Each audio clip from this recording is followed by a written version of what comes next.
Okay, so here we go on the shaping of melodies with the EQs on this beat. And we're gonna start with the violin. Okay, so you'll notice the violin, I brought a high pass in all the way up 650, and it drops off quite sharply. So everything's in the highs. It's a high octave violin. I added some air here. You'll remember earlier I took some out of the clap. I found on my monitors it sounded pretty good right there. It's not a lot of information. And then I left most of it flat for mixing. Okay, so that's the EQ on the violin. And then I added the exact same notes. Oh, I turned off all the compressors and stuff for this, by the way, too. That comes in mixing. So this is just strictly EQ. So we go into the bass. You'll notice the high stuff where the violin was, I got rid of all that.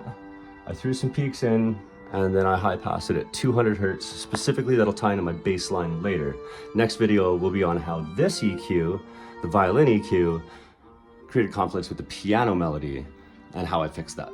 See you soon. Now we're gonna add the EQ for the piano into this beat and into the melodies and how it fits in and shape with EQ. So basically what happened here is we created a tent zone. I got rid of all the low stuff that was starting to really interfere with the low strings, and it cuts off before most of my bass line information.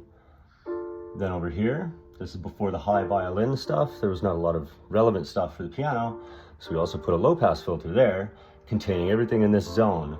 I then added one point, just one point, rather broad, and I found just listening to it with the strings, I found exactly where it kind of just fit in the best. There was that area where I put that was like kind of a nice zone between the high and the low strings that it wasn't as strong of information. That's where I'm sending the piano.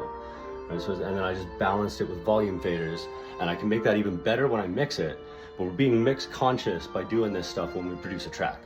Shape with EQ, static mix with faders, get it balanced as you can, and then that's gonna make mixing it, like everything will be a lot more clear. It'll fit together, everything will be glued together, and that's why we're leaving so much overhead here, right? Everything's in the green, real low volumes.